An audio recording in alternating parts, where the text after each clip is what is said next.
आदरणीय सभापति जी, उसी दौरान उस समय के प्रधानमंत्री पंडित नेहरू जी ने मुख्यमंत्रियों को एक चिट्ठी लिखी थी। उस चिट्ठी में उन्होंने लिखा था, नेहरू जी लिखते हैं, अगर संविधान हमारे, आगे नेहरू जी लिखते हैं,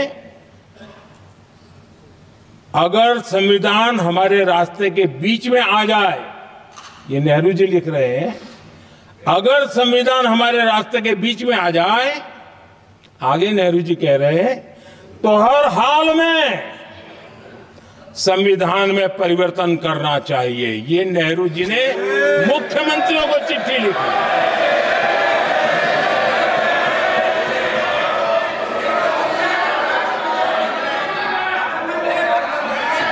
और आदरणीय सभापति जी, ये भी देखिए, 1951 में ये पाप किया गया, लेकिन देश चुप नहीं था। उस समय राष्ट्रपति डॉक्टर राजेंद्र प्रसाद जी ने चेताया, ये गलत हो रहा है।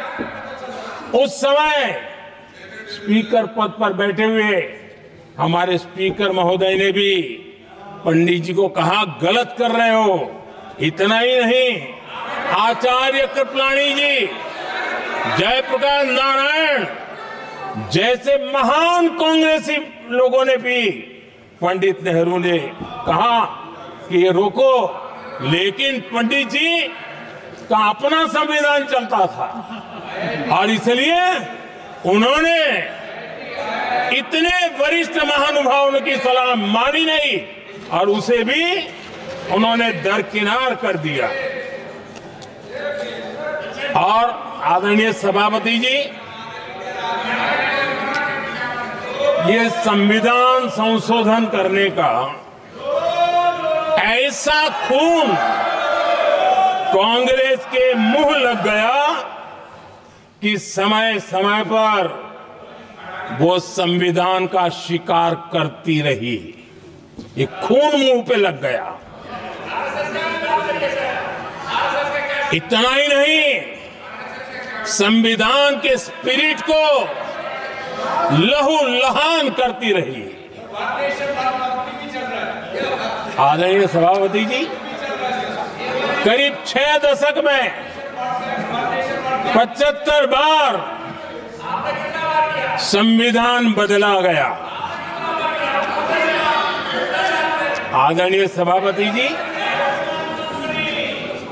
जो बीज देश के पहले प्रधानमंत्री जी ने बोया था,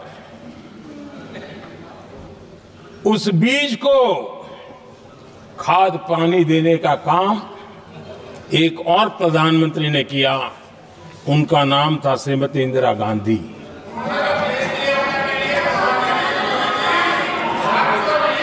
जो पाप पहले प्रधानमंत्री करके गए और जो खून लग गया था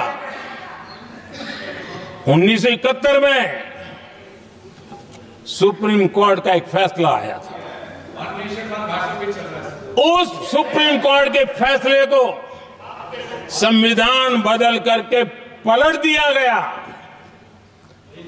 और 71 में यह संविधान संशोधन किया गया था। और क्या था, उन्होंने हमारे देश की अदालत के पंख काट दिए थे और यहां पर तो किया था कि संसद संविधान के किसी भी आर्टिकल में जो मर्जी पड़े वो कर सकती है और अदालत उसकी तरफ देख भी नहीं सकती है। अदालत के सारे अधिकारों को छीन लिया गया था। ये पाप 1971 में उस समय की प्रधानमंत्री श्रीमती इंदिरा गांधी ने किया था।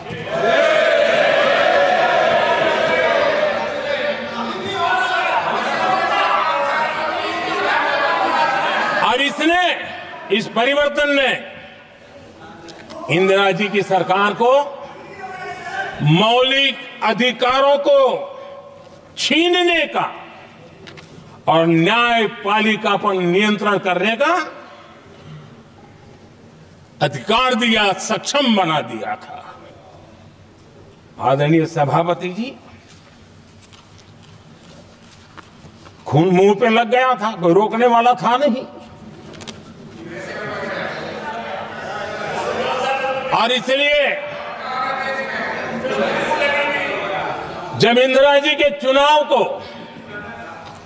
गैर रीति के कारण, असंवैधानिक तरीके से चुनाव लड़ने के कारण अदालत ने उनके चुनाव को खारिज कर दिया और उनको एमपी पद छोड़ने की नौबत आई, तो उन्होंने गुस्से में आकर के देश पर इमरजेंसी थोप दी, आपातकाल लगा दिया अपनी कुर्सी बचाने के लिए। और उसके बाद इतना ही नहीं, उन्होंने इमरजेंसी तो लगाई, संविधान का दुरुपयोग तो किया ही किया, भारत के लोकतंत्र का गला तो घोंट ही दिया। लेकिन 1975 में 39वां संशोधन किया और उसमें उन्होंने क्या किया, राष्ट्रपति, उपराष्ट्रपति, प्रधानमंत्री, अध्यक्ष, इनके चुनाव के खिलाफ कोई कोर्ट में जा ही नहीं सकता है, ऐसा उन्होंने, और वो भी रिट्रोस्पेक्टिव किया, आगे के लिए नहीं, पीछे का भी, अपने पापों का भी उन्होंने। और आदरणीय सभापति जी, मैं संविधान की बात कर रहा हूं, मैं संविधान के आगे पीछे कुछ नहीं बोल रहा हूं।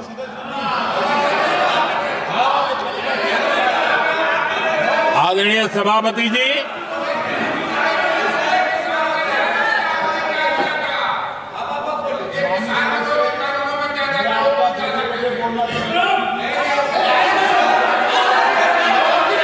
आदरणीय सभापति जी, इमरजेंसी में लोगों के अधिकार छीन लिए गए, देश के हजारों लोगों को जेलों में ठूंस दिया गया, न्यायपालिका का गला घोंट दिया गया, अखबारों की स्वतंत्रता पर ताले लगा दिए गए। इतना ही नहीं, कमिटेड जुडिशरी, इस विचार को उन्होंने पूरी ताकत दी। और इतना ही नहीं, जिस जस्टिस एच.आर. खन्ना ने उनके चुनाव में उनको खिलाफ जो जजमेंट दिया था, वो इतना गुस्सा भरा था कि जब जस्टिस एच.आर. खन्ना, जो सीनियरिटी के आधार पर सुप्रीम कोर्ट के चीफ जस्टिस बनने थे, जिन्होंने संविधान के सम्मान करते हुए उस स्पिरिट से इंदिरा जी को सजा दी थी, उन्होंने मुख्य न्यायाधीश नहीं बनने दिया। ये संविधान और लोकतांत्रिक प्रक्रिया रही।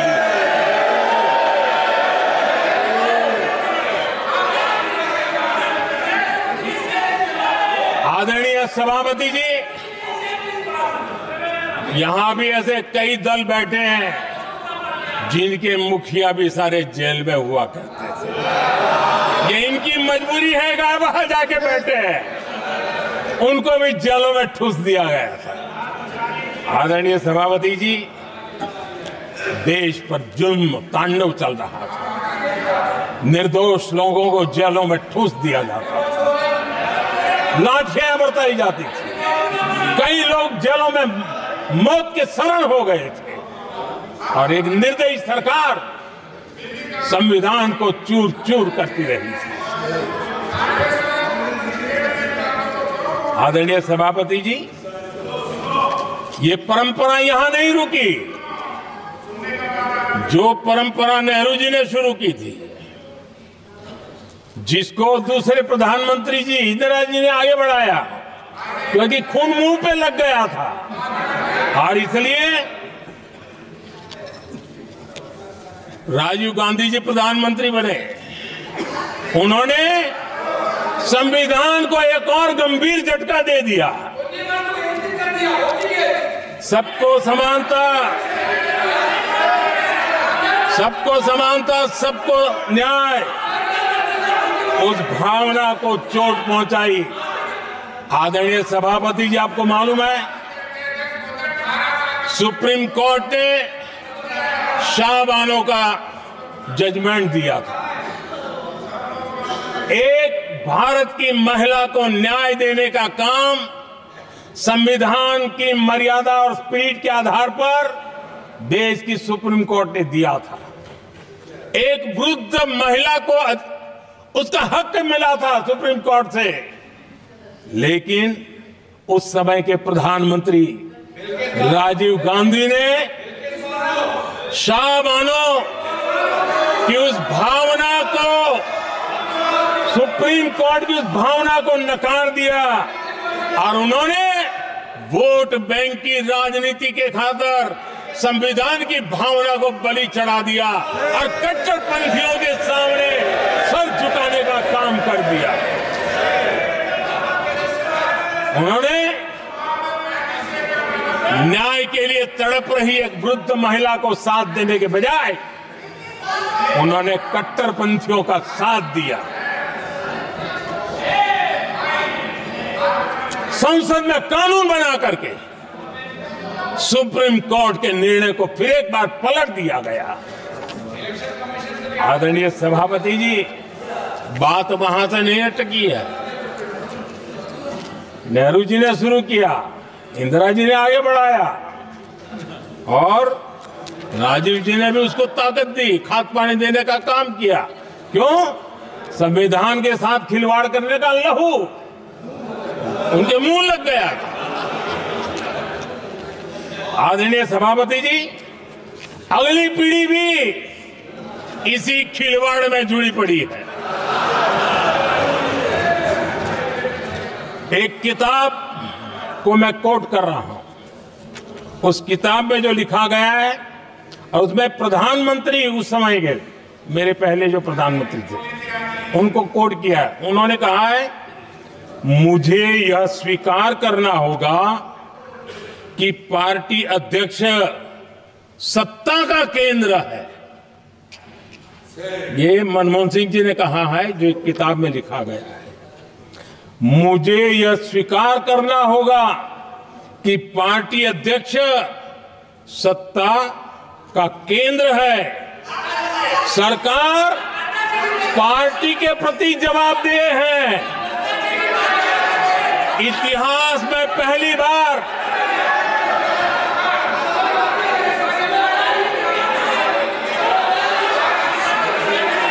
आदरणीय सभापति जी, नहीं, आप सदन इतिहास में पहली बार नो, ये तरीका बिल्कुल ठीक नहीं है। सदन के नेता बोल रहे हैं, आपको मर्यादा रखनी चाहिए। ऐसे सदन नहीं चलेगा इस तरीके से, गलत तरीका आपका ये। माननीय प्रधानमंत्री जी, आदरणीय सभापति जी, इतिहास में पहली बार संविधान को ऐसी गहरी चोट पहुंचा दी गई। संविधान निर्माताओं ने चुनी हुई सरकार और चुने हुए प्रधानमंत्री की कल्पना तक ही हमारा संविधान था, लेकिन इन्होंने तो प्रधानमंत्री के ऊपर एक गैर संवैधानिक, और जिसने कोई शपथ भी नहीं लिया था, नेशनल एडवाइजरी काउंसिल पीएमओ के भी ऊपर बैठा दिया। पीएमओ के ऊपर अघोषित दर्जा दे दिया गया।